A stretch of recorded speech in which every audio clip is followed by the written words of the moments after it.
So let's review Elseworld.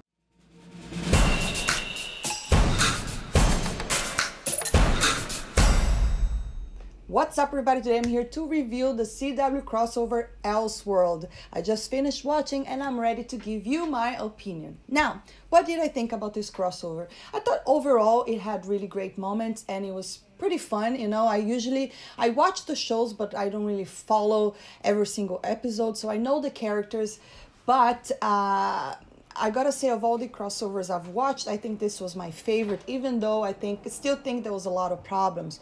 One of the problems that it felt very disjointed, in my opinion, rushed sometimes, and a lot of things it felt, I don't know, it was just kind of resolved too fast. And it was just jumping from one to the other, and so perhaps it could have done a little bit better.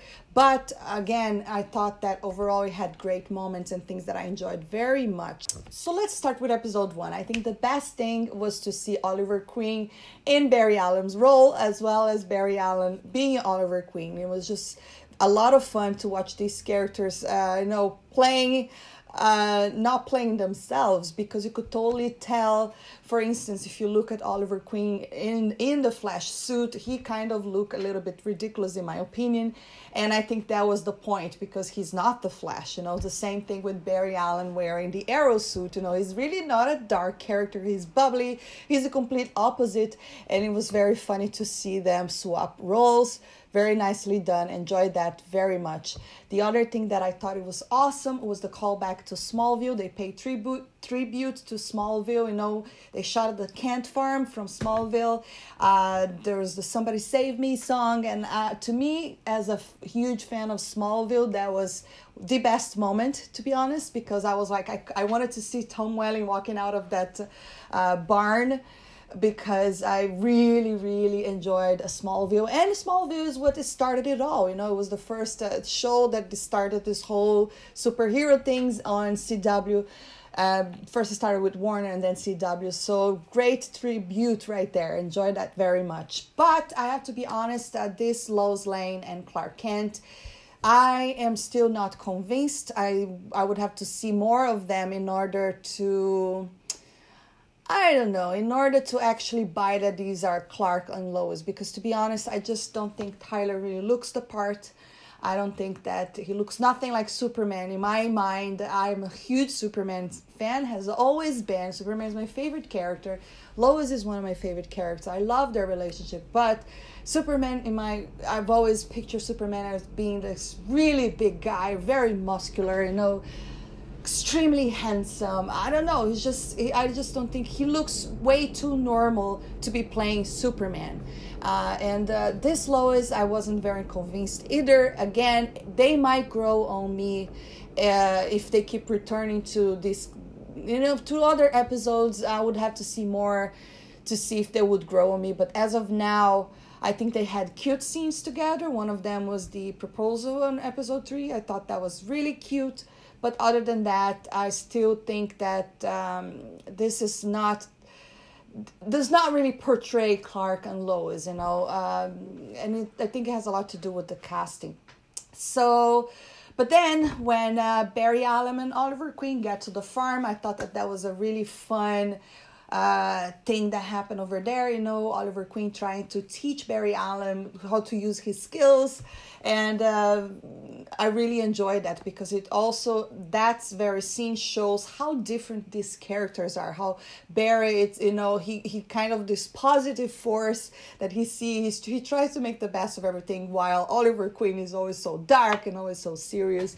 And they kind of get into an argument there. So really enjoyed that. Then the other thing that was awesome was Maisel. I thought that, and I really enjoyed this character very much. I first saw this character actually in animation.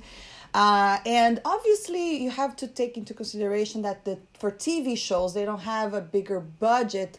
So the only thing for me that was negative is that it felt too rushed, and it felt like they defeated him too easily. And I was expecting it to be more of like a struggle, because, you know, this character is just so cool because he can copy everybody. And I loved how they brought Superman, and Superman kind of like, we think that he had won over, and then Amazing just gets off from the ground and again starts copying everyone. And that's the one thing that always pisses me off, because we know Superman and Supergirl, they have super speed, and basically they're just watching Maisel copying them without doing anything. I was like, oh, come on. But anyways, I thought that was still a strong point, again, by the budget that they have, which is not a lot. I thought the visual effects looked good. I just wish that they wouldn't have defeated him so easily. I thought it was way too easy. I wanted more there. And then on episode 2, I thought the best thing was Batwoman.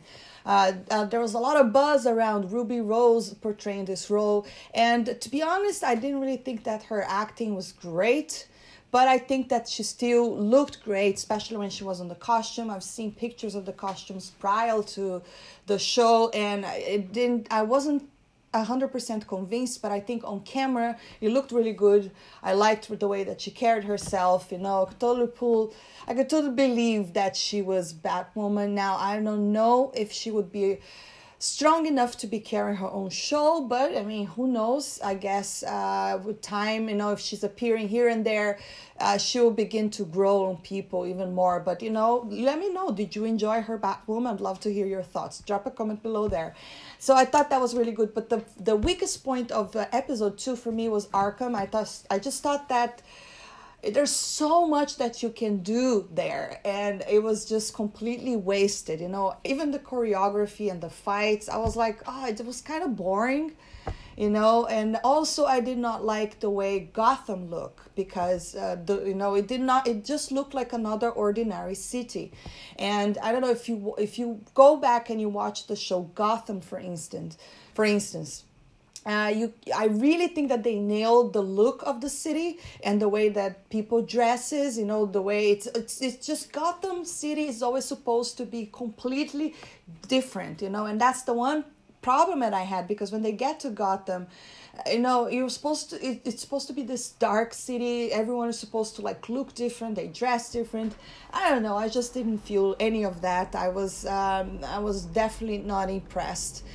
Hopefully they'll do a better job if they do go forward with the Batwoman show. We'll get to see. Again, this is also to do with budget, and how much money they can spend on CGI and things like that. But they could have, I don't know, they could have been a little more creative in making Gotham City look extremely distinct from the other places. And moving on to the 3rd episode, that was my favorite, because it had a lot of Superman and Lois, my favorite characters.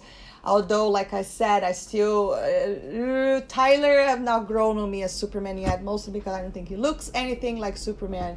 And also the girl playing Lois Lane wasn't convinced either. I remember the first time I've seen Lois Lane on screen, it was Margot Kidder and the original Superman, and right away I was like, oh my god, that is Lois Lane. It's the same. I had the same feeling when I watched Smallville. I loved Erica Durance. I think that she actually, Tom Welling and Erica Durance, in my opinion, was the best TV Lois and Clark.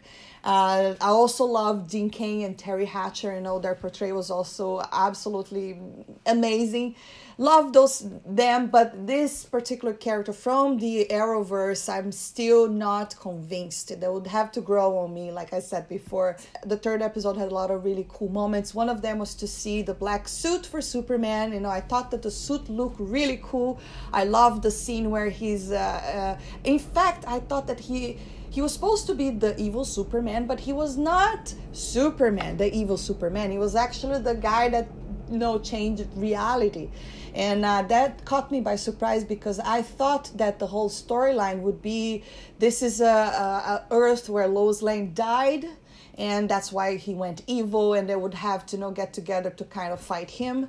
But that was not what happened, so I was surprised and I really enjoyed, again, the black suit. I think he looked great. I really enjoyed when he was, talking to Supergirl. I absolutely love Supergirl. I think that, she's just like the way I've always pictured Supergirl to be. She's very bubbly, very positive. But the only thing that kind of annoys me on the Supergirl show is that every time they bring in Superman, they cannot have him go on full power, you know, because the show is not about him. So I totally understand that. It was a little bit frustrating because Superman is the granddaddy of superheroes. He is Superman, so he's supposed to be the strongest of them all, but they always make him kind of look weak and like be beaten up, and Supergirl has to be the strongest one. So that always kind of bothers me. Even the fact that, you know, Superman at the very end said, the world doesn't need Superman, it has Supergirl. And now we all know that Warner Bros. Is also trying to focus on the Supergirl film instead of, you know, continue Man of Steel 2, for instance. And this is the kind of things that bothers me, because without Superman, DC wouldn't exist, you know, and neither would, because Superman is what started it all. But anyways, I do understand that these shows are not about Superman and he's just a character popping in there. But moving forward, on episode 3, I also thought that the fight where good Superman versus bad Superman was pretty cool. The CGI was not too bad. Again, we have to take in consideration that they don't have such a large budget for TV. But I enjoyed that a lot when they, you know, when evil Superman and good Superman, they're fighting, and then they're like inside this building and the girl calls the other Superman Bizarro. That was really fun. I enjoyed that a lot. But again, good Superman is getting beaten by, you know, the guy that is not even the real Superman. So that's the kind of thing that annoys me, because they always make Superman not go full power. The other thing I really enjoyed, it was to see Barry Allen not be able to handle being a bad boy. I thought that was very nicely written, because, you know, at the very beginning they're trying to escape evil Superman, and then they do this, you know, obviously Oliver Queen puts the kids in danger, but Barry cannot handle it. And I really love when they run away and he was like, oh, this, what we just did is making me puke, physically, making him physically ill, because it shows again, over and over again, how different he is from Oliver Queen. So I really enjoyed that very much. Also enjoyed the whole thing that Oliver Queen's will be probably sacrificing something. We're not very clear there, or we all know that he made a deal with the other bad guy there in order to save Supergirl and Flash. We don't know exactly what will be, so I'm excited to find out. And I thought that the best part was seeing the Manhunter, Brainiac 5, and Lois Lane coming to the rescue of Superman. I loved the whole exchange of honey, you know, I thought that was really great. And I think one of the best scenes where Superman was saving Lois in slow motion, you know, where the scene, because basically that, if you really think about it, it's the only really heroic moment that Superman had. And at the very end, I absolutely enjoyed, and I thought that the proposal was so cute, you know, super adorable. I love the storyline that Lois is pregnant. You know, if you were a Superman fan like me, you would have heard of, you know, Jonathan Kent, that is Superman's son. And I really thought that it was very smart the way that they wrote the fact that, you know, Superman is going to disappear along with Lois in order for her to have a kid. So they're going to Argo, where Superman doesn't have his powers, and all away from the yellow sun, so she can have a baby safely. So I thought that was very smart. But anyways, that's my overall opinion. I think that they got a few things right. It could have been done better. But it's definitely my favorite crossover so far, again, because it has Superman, it has Lois, all these elements I really enjoyed. But I do think that the fact that all of this was just a setup for Crisis, it kind of made it suffer. It could have been done better. Please, I'd love to hear your thoughts on all these crossover. Drop a comment below. What was the strongest points? What were the weakest points in your opinion? Let's talk about it. And again, if you enjoy my review, don't forget to hit that thumbs up, subscribe for more, and I'll see you next time.